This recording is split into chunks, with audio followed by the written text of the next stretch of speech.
Hi, this is Celeste, and I am actually officially kicking off going down my war board. And these are all those fabulous ideas that you wanted a class on. And so I just put them, they're not in any particular order. Maybe it was the order that I received them. And it will probably depend on how much time I have to address particular issues. And so today, I think it's really important. And once again, it's one of those skills that I have acquired through the years. We're going to talk about bartering. And of course, I would barter a lot at farmers market. I would trade soap for meat. I've traded soap and creams or cheese for pottery. You name it. I mean, I've gotten for plants. I'm pretty experienced in just, the casual bartering. And it is actually kind of fun, but there is a learning curve.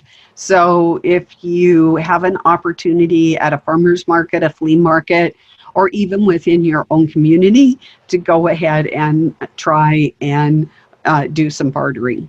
So I am going to kind of go through a book because it's very well laid out. It's very simplistic. No, I'm not going to read the whole thing, but I do want to read some portions of it because it makes sense. It's very succinct, and I might ramble. So anyway, now we're going to kick off, and this is an introduction to bartering. So any object or even an idea can be traded. In fact, one of the big commodities these days is information. As we all know, everybody wants our information. In case of barter deals involving information, this is currency practically manufactured from thin air. And we know who's in charge of that right now. The only limits on barter exchanges are the needs of the parties involved. So if I have something and you need something, that's a good deal. Anything from gold to data to computer disks, well, that's a little dated, will continue to be used as a substitute for money during good times as well as emergencies. And we are entering that emergency phase right now. So in effect, the goods being exchanged become money. So they become currency. You can even use salt for currency, and it has been used as currency throughout the years. They act as a medium of exchange and have a standard value equal to the object that's being purchased. So like money, the value of the objects being bartered will fluctuate over time. Is there too much gold floating around available for trading? Then it will buy less than it would when it was more scarce. Too little gold, as in right now, then its purchase power will rise accordingly, plus you get their little premium on top of it. And the same will apply to lumber, ammunition, computer information, skills, or whatever you happen to be bartering. So the only catch to this, and one all traders must keep in mind, is that something becomes too valuable or too scarce. People may find a way to do without it. So because people have all this toilet paper stock, they may not be interested in bartering toilet paper at this particular time. This is especially important to remember during times of crisis or when you're bartering relatively expensive goods or services. And there can be runs on bartering when speculators drive up the buying power of the dollar. You can do this with barter items too. They can be driven up in value or, driven down. So if you're only bartering for fun, let's say at the flea market or garage sale, then getting scalped by one of these people isn't so bad. If you're facing a tough economic period, which is what we're going into, and you are going to use metals to maybe pay your mortgage or a car payment or something else, then to get fleeced is not, you need to know what you're doing. And the only way to know what you're doing is to begin practicing your bartering skills. Survival skills. So if you have skills involved in setting up a barter situation and know how to keep a trade fair, you can continue to do business and purchase essentials for your family when the majority of people around you can barely get, or worse yet, lose all they own to the banker and the tax collector because they've been forced to spend their last of the cash for necessities that they didn't know how to barter for. So, in an economic emergency, whether in the aftermath of a natural disaster or due to poor government performance and policy, could barter could make the difference between maintaining your standard of living, or either a survival situation, or even flourishing with fleeting windows of opportunity. So, like other skills, proficiency at bartering won't develop without practice. That means that once you hear this, go to the nearest pawn shop, flea market, gun shop, or other area to do some dickering, some horse trading, as they say in the West, and become confident and proficient without cash and without losing any value in your trade. So the next thing you have to look at is what is money. So economists like to study money and ignore that bartering that goes on all the time between individuals as well as big corporations. For this reason, most economic models go down the tubes when predicting what will happen during a real crisis. In order to take barter out of the equation, economists pigeonhole barter as being part of the underground economy, treating it as some sort of unique and illegal happenstance. In fact, such trades have become more common in recent years and are likely to continue to do so as various nations suffer monetary problems. People and businesses do whatever they can to survive. And if you ever want to, there's a really good story about this, about the Bosnian, how people survived the Bosnian wars time. And if you haven't read that narrative, I first saw it on an email, but I believe that there's a book out. You really should read it because it is eye-opening of what you should and what you don't need. So what you want to do is you want to get to the point that your bartering becomes second nature. In fact, you'll probably recall the trades that you engaged in when you were a child. I mean, it could have been baseball cards. I know I wasn't into baseball cards, but I traded marbles. You know, there were the Puries and the Tiger Eyes and I can't remember what the big marbles were. The big marbles. I don't remember what the big marbles were. And then there were the little tiny marbles. And so anyway, there's also toys and clothing, maybe a Cabbage Patch doll or whatever. And you traded your treasures back and forth. It was just the way that people used to do things in the old days. So the big catch to bartering is that it's similar to conducting business with $20 bills or perhaps $100 or even $1,000 bill. As long as you're negotiating big ticket items, things that aren't too complicated. But when you need to trade for, say, $1 candy bar, things get more complex, especially if you only rather have like 20s or 100 or 1,000. So it's you need to have small things as well as large things. So like I can do soap for small items, but if I tried to pay my rent with soap, it wouldn't work. There's something also called high-tech barter. And so when you're engaged in bartering, you should remember that barter doesn't only entail the trading of goods. So information and services are also bartered. So if you have a special talent or things that might be of use to a person or a business, that can be traded too. Like if you're a dentist, a veterinarian, you cut hair, I probably would have given you a whole box of soap to get my hair cut a few weeks ago.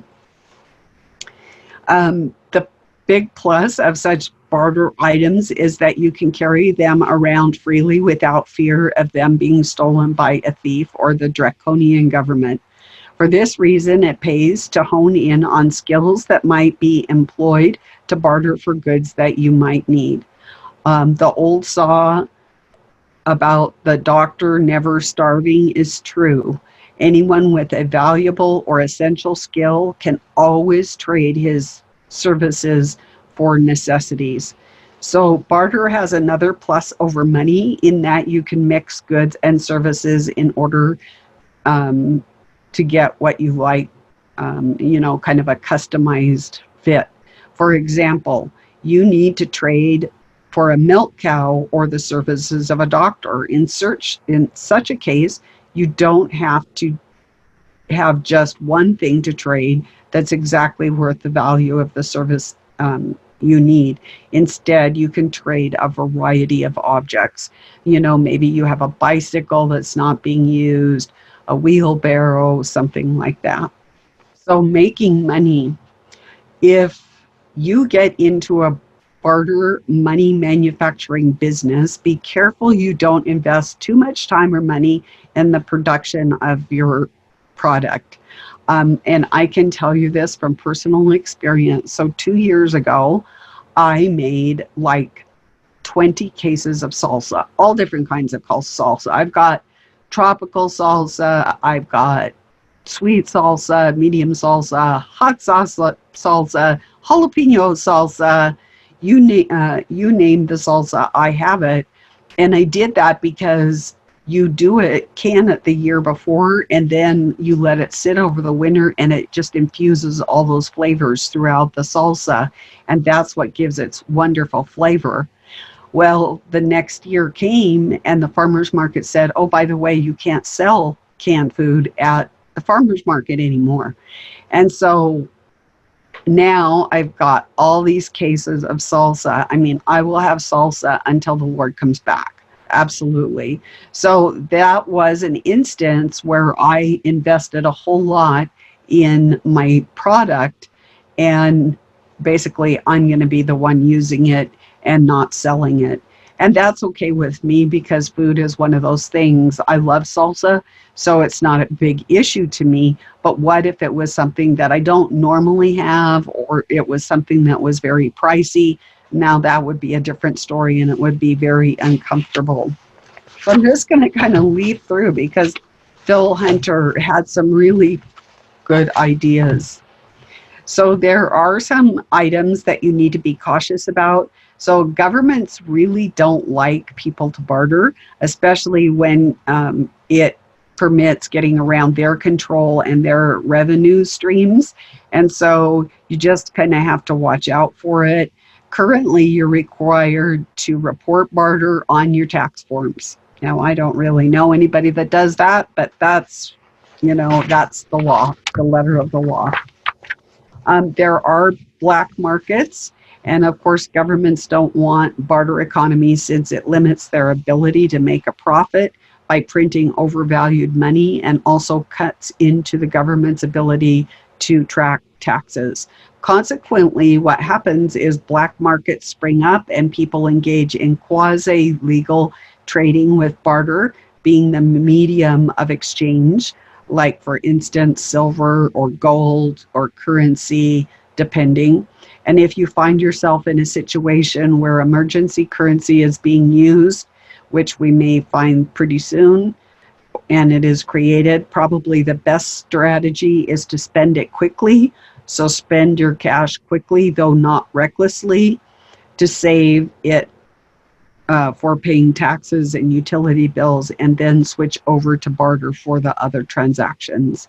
In a black market, businesses often hide their merchandise, keeping it for barter rather than making it available for sale for the government's currency, which may legally have to be accepted by trade.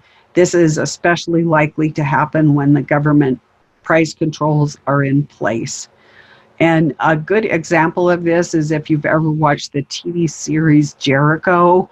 There is, I think it's the second season, they go to a town to get a governor for a windmill, and there's nothing in the front, but they ask the person, and I believe he's Russian, and he opens the back room.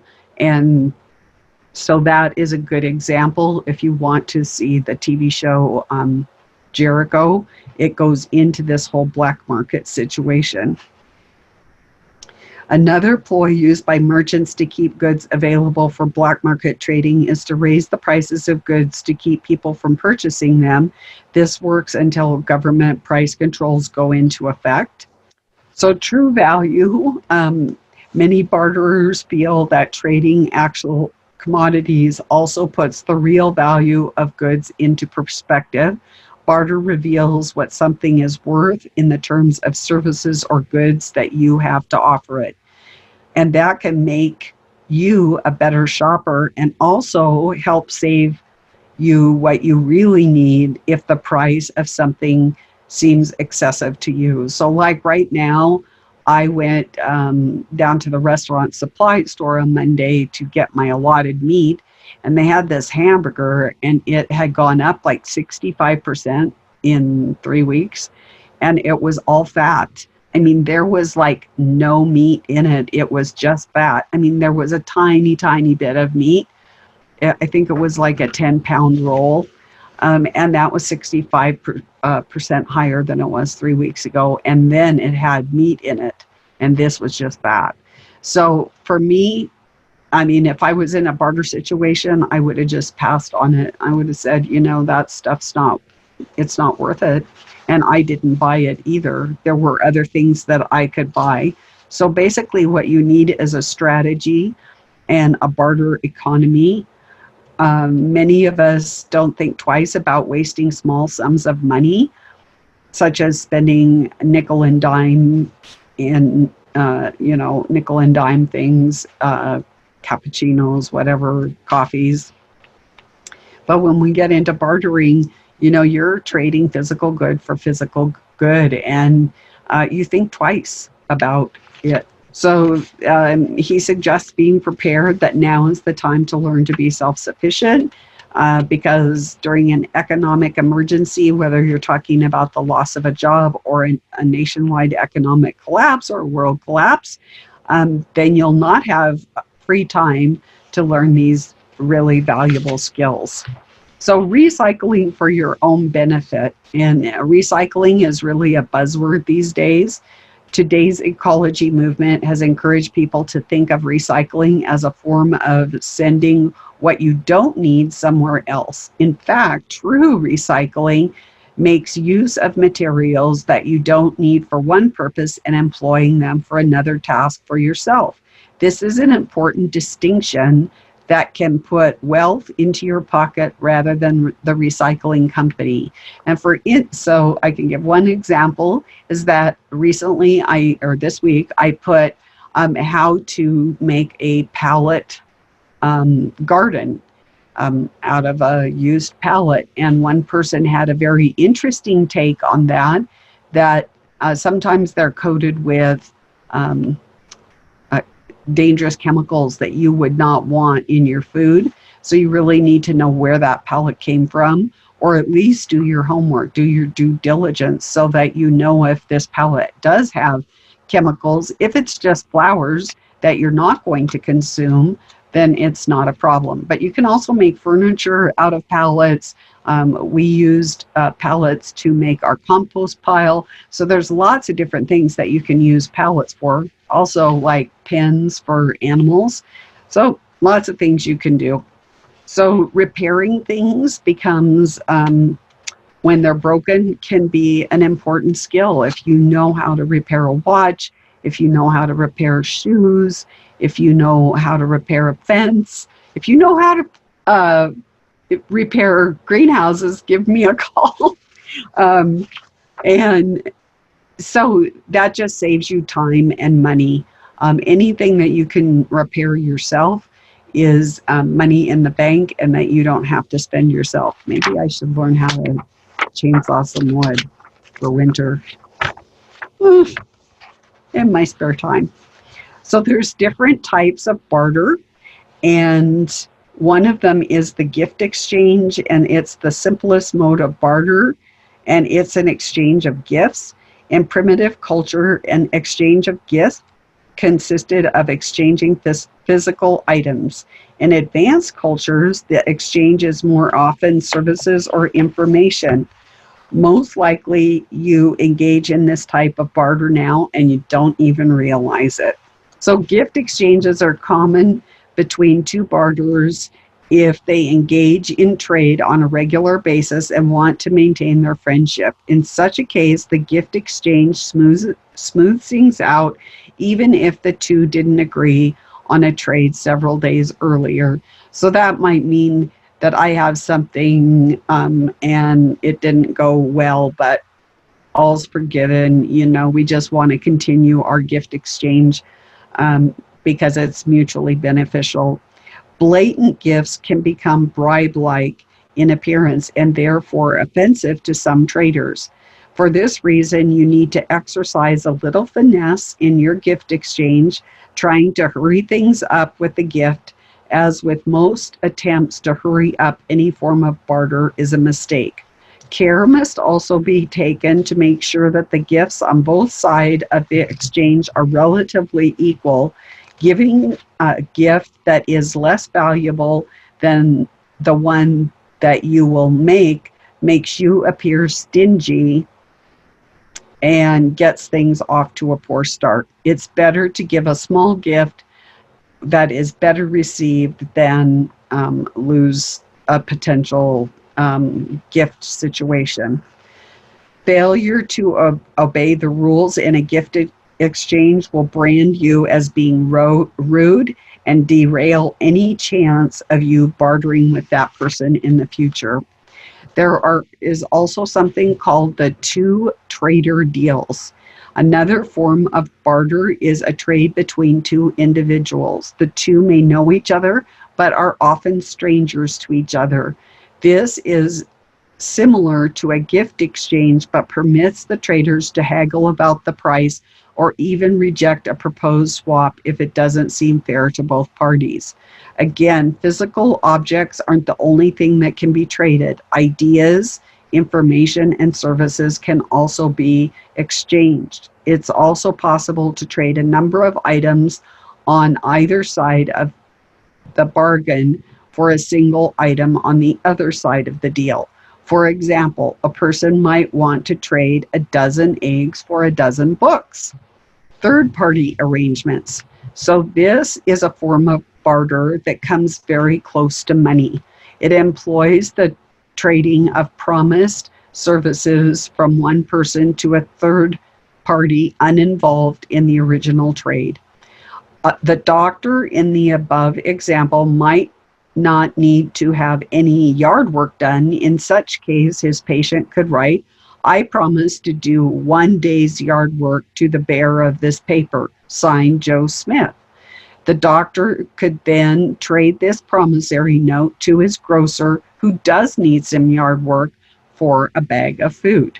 So I'm sure that you can see how that might be beneficial to all parties concerned. So presently there are barter clubs that employ some type of a credit system or a store barter value in third-party trades. And I've heard about some of those, and you probably have too. Then there's the middleman barter. Another type of barter is the middleman barter. In this type of barter, an individual acts as a middleman and has nothing tangible to trade. He only locates two people with items to trade. So it might be a friend, and that person knows somebody in the community. I need firewood, and Joe knows somebody that has firewood. And so he is the middleman. Then there's the warlord middleman. If the economy has really broken down, which is what we're expecting, and the government is intent on preventing barter, or if lawlessness of an area makes it hard to barter without danger of being robbed, another type of middleman may spring up.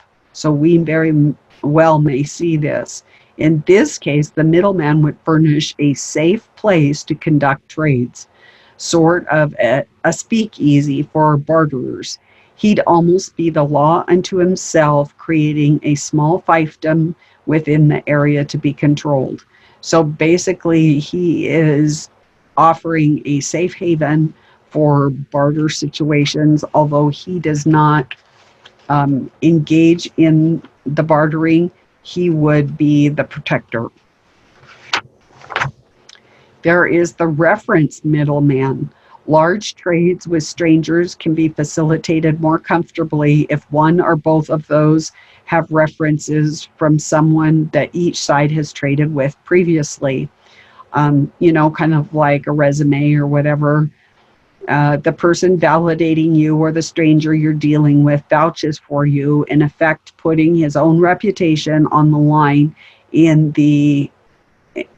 saying that you are above board. And that one example that I gave to you from Jericho about the governor for the windmill, this one person from the neighboring town of Jericho did vouch to the Russian that these people were okay to trade with, and that's when the Russian went to the back room that had the governor. Then there's the horse traders. The final type of barter involves a type of person that is known in the barter circles as a horse trader. Unlike most barterers who are happy to exchange something for another object or service of like value, horse traders attempt to come out ahead on the deal. Consequently, they're very skilled at barter, and moreover, they may be on the shady side, often exaggerating the value of what they have, and in extreme cases, painting it out to be something more than it is. This is also, horse trading is also common in disasters. So, like, for instance, if there's a hurricane coming, everybody gouges and puts the prices of plywood up, that type of thing, gas possibly, and other items that are necessary to protect your home. All of a sudden they go up 100% or 200%. And so those people, they call them price gougers in a disaster, and in a grid down bartering situation, they are known as horse traders. So there are some bartering tactics. Remember, anything that you trade for something you need, it needs to have value. An item may not have value to you because you don't need it, but you can get something you need or desire. As such, it has value. So just because you don't have any use for it doesn't mean the next person doesn't find it very valuable. In the old days, they had this saying, let's see if I can remember it, one man's trash is another man's treasure, something about like that. Just as you can run out of money, so too you can run out of barter capital, and that's really important to remember, because you don't want your core survival supplies to be depleted in your bartering, in your bartering operation. Once you've bartered all you have, you won't be able to trade anymore. And even these are limited to the amount of capital you can generate during your waking hours. Being human, there will be limits to what you can create to barter. Boy, don't I know that one.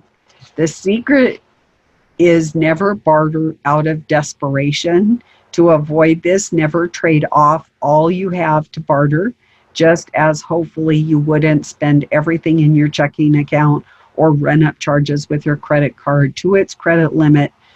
So too, you should avoid bartering off everything you have to spare.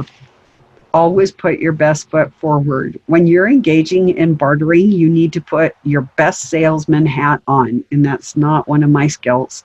I guess in farmers market I'm okay, but in other places, forget it. Just don't become too much like the used car dealer cliche, because people, may have a bad connotation about that. But you do put your best foot forward and try and drum up trades if things are slow. Propose a barter exchange to a friend or a neighbor, and you'll often get one. Sit around and wait for a deal to come along, and nothing's going to happen. It's like if you don't put that hook in the river, you're not going to catch a fish. The larger the barter deal, the greater the need to break the ice with a gift exchange to start things on an even footing. These gifts should be subtle as possible and shouldn't be blatant, though almost any reason will suffice to give you an excuse to give a gift. If, for example, you were creating jewelry to barter, you might make a small tie tack or other trinket to give to this person that you're trading with, telling him it's just a sample so you can see what my handiwork is like these days. And I've always done that. I always did little gift soaps. And if somebody was too poor or the elderly, I would always give little gifts out. Sometimes I would give gifts out to children. And so it was a way to promote my business. And people always like free things, especially when they're not expecting them. And so it works out. Time. So time you can barter.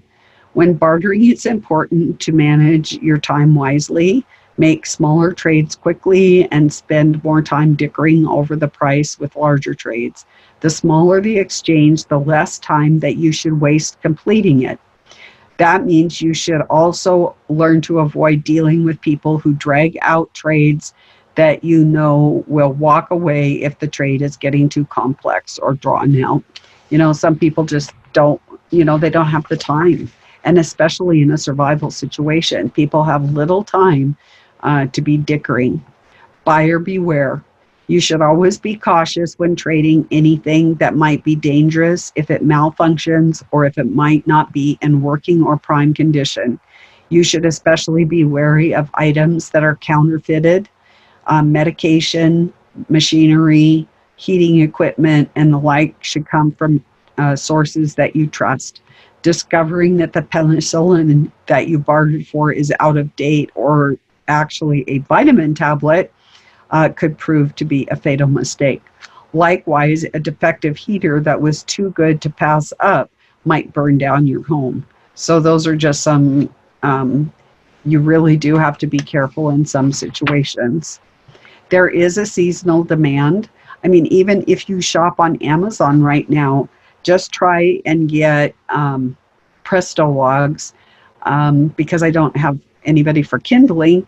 I get Presto logs, and when I try and stock up in the summertime on the Presto logs, they're like double or triple the price that they are in the fall or the winter.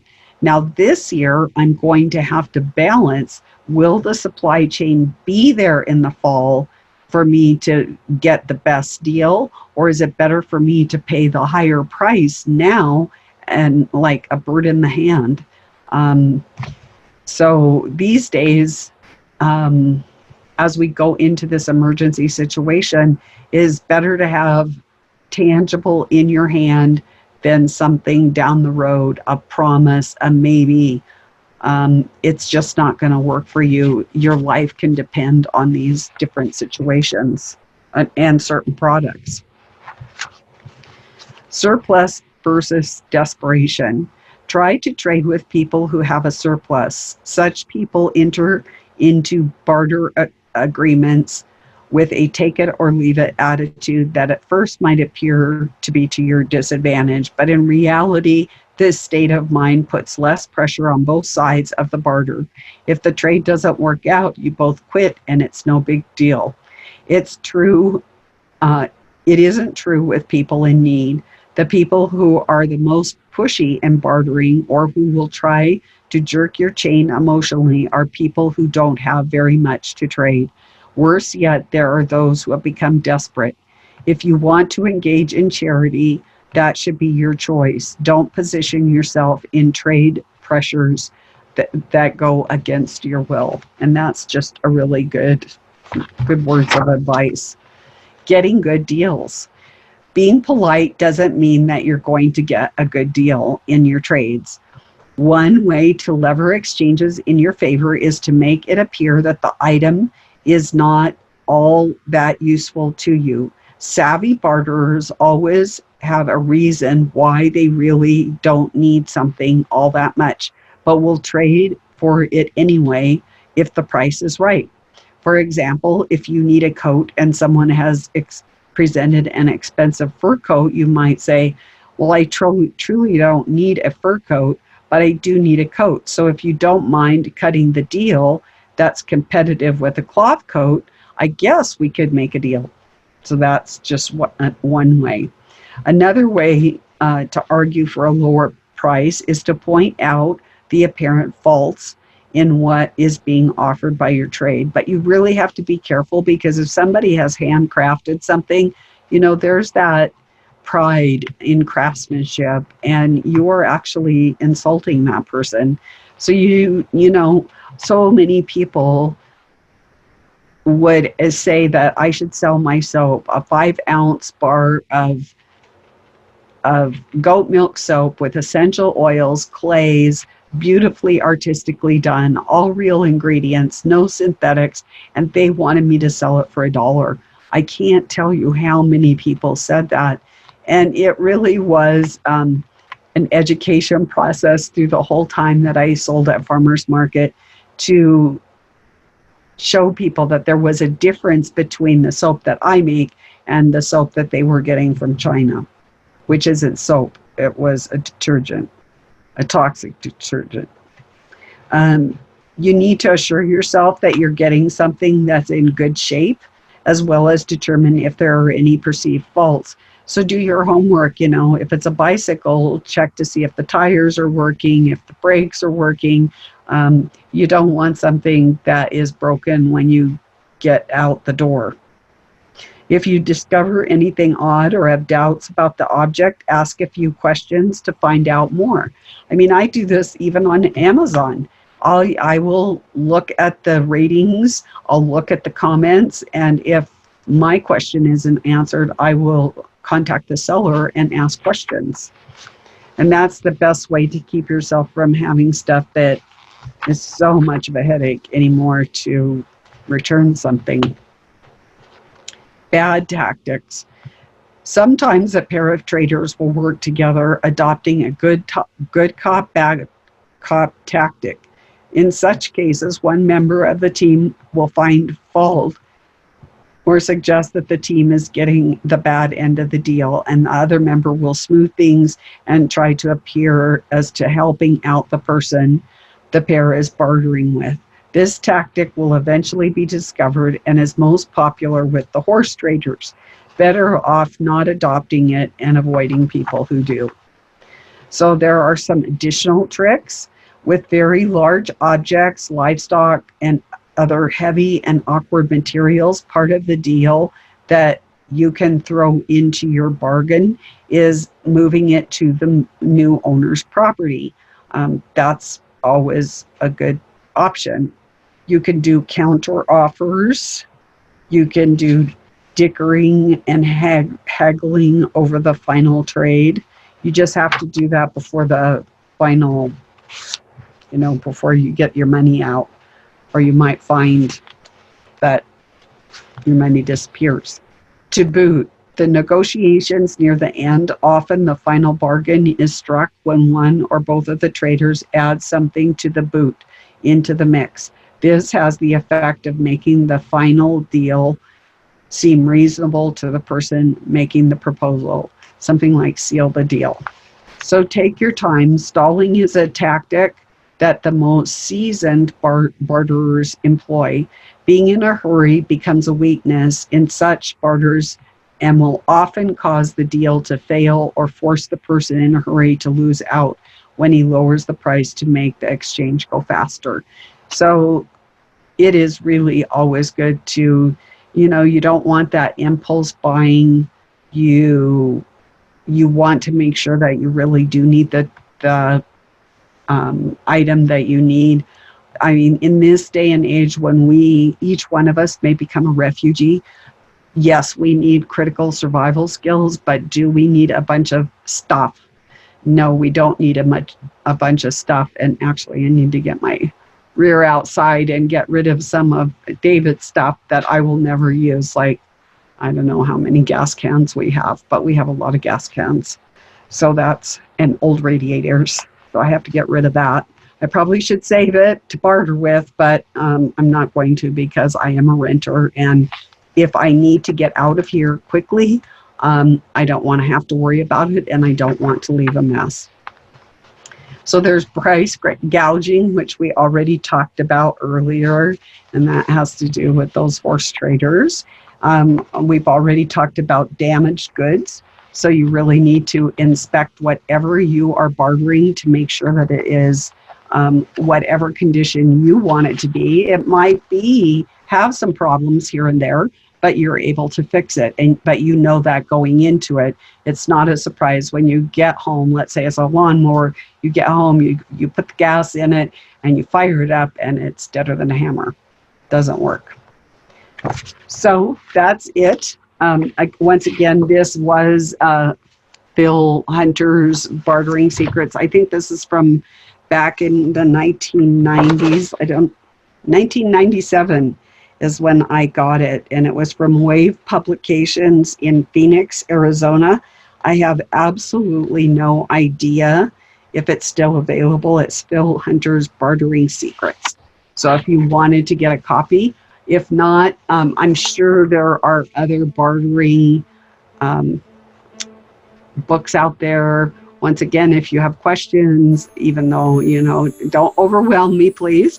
But if you do have questions, I can answer some. I've never bartered high ticket items like a car or anything like that. But like I said, I have plenty of experience with bartering small items. So anyway, I hope this gives you a good idea about some basics of bartering. And we have one check off of our war board, and we're going to go on to the next one next week. Thank you.